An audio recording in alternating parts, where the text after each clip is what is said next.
Welcome to the Denver 4-H knife safety video. Do you want to learn some knife skills? Or do you want to be able to pass them on to the youth that you're working with? Well, you're in the right place.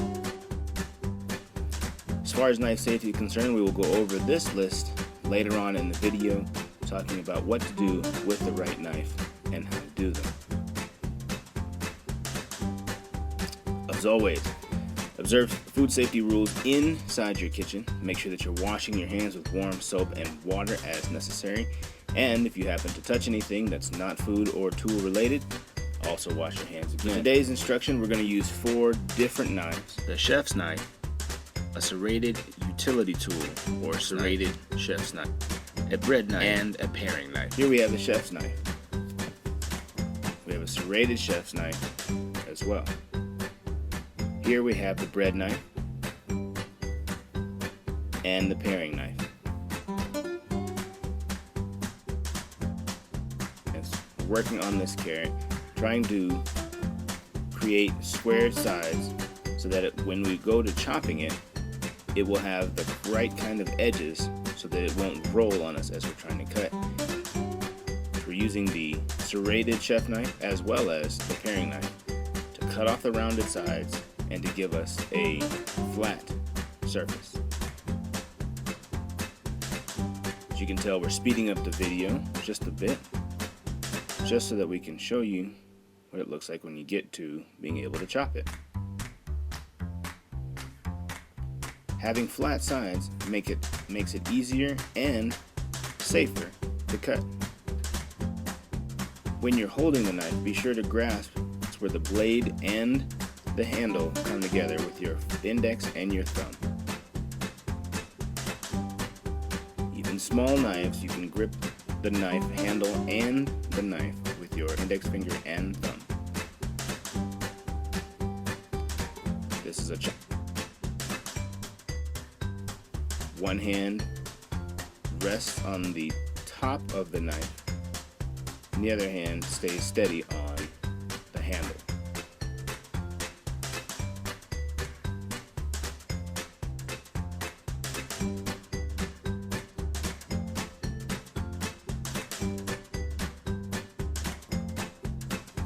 Today we're going to be working on Pico de Gallo, as you can see there. In case you're interested, you can put Pico de Gallo on chips, tortillas, or in our case we're going to use our bread knife to cut open a little bit of garlic bread so that we have something to put the Pico de Gallo on top of.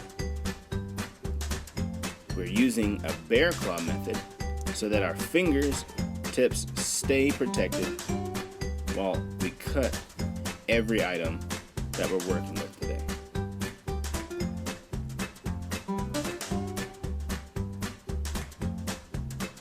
Being sure to keep my thumb away from the blade while my fingertips grip the food. Using a paring knife to cut open the cucumber as we begin working on the Pico de Gallo, quartering the cucumber after taking off the tip. Sure to keep my fingers out of the way.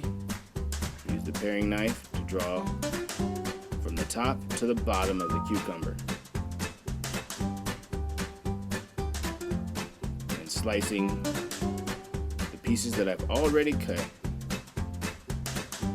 creates a very nice cube to put inside the Pico. If I want to, I can also have round circular slices, and this might be more popular for salads. Still using the bear claw method, I put the tip of the chef's knife blade or the paring knife blade onto the cutting board and slice down towards the cutting board. No sawing is necessary.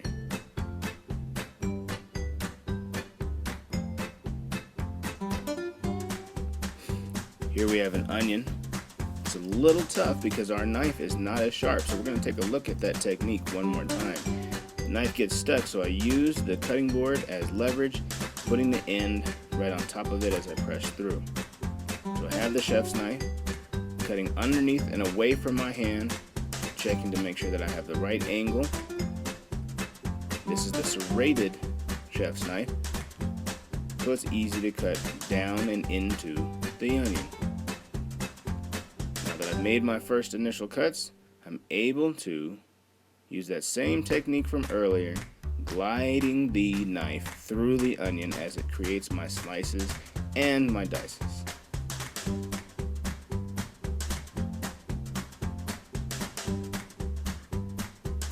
If I wanted to further mince it, I can, moving the pieces out of the way, and I just go for it. Being sure to keep all of my fingertips out of the way using the bear claw method.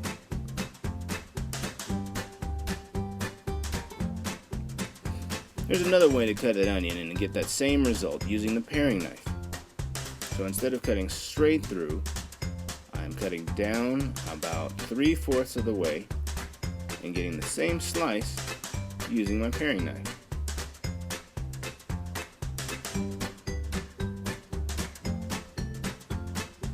And now I can dice and mince with my paring knife using my bear claw method. Or I can jump in, safety first. And I can jump in with the big chef's knife to get more accurate cuts on more of the pieces.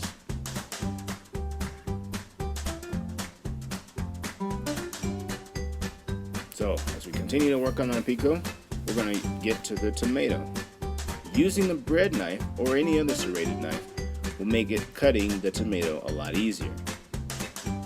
So first we'll quarter the tomato, and then we'll split the pieces of the quarters with the same knife.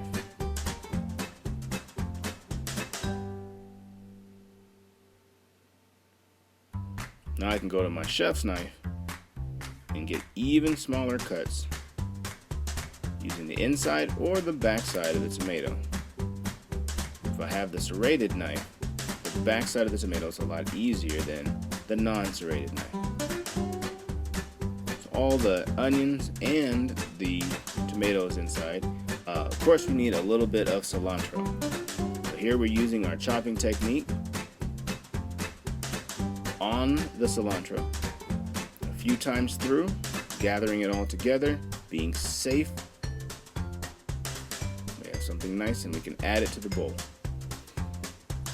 A little lemon juice be necessary to give it a nice kick. So we quarter the lemon using the bread knife. And we want to check for seeds, so cut the rind right off of that quarter just to check and make sure you've got no seeds in there. You don't want that happening inside your pico. And squeeze the lemon juice in there, also still checking for any hidden seeds. You've got a great looking dish. You can add a little bit of a garnish. Remember those cucumbers that we sliced up earlier, or maybe the carrot that we didn't finish. Up to you. So a view of the knife safety rules. Knives should never be treated as toys, and so you and your students need to understand that using a knife is an opportunity, it's a privilege, it's not a right. We use the chef's knives, the paring knife, the utility knife, or serrated chef knife today. A chef's knife is used for cutting meats and chopping vegetables, paring knife for peeling fruits and vegetables.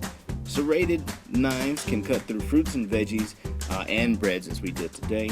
And then you won't have much of a need for a boning knife, but if you do, you can get into small spaces and detach the meat from the bone with that. Always leave the food on the cutting board when you're cutting it, never with just your hand. And then, make sure that you're using the bear claw technique as we described today. Keep your eyes on the prize and watch your fingers. Thanks so much for watching.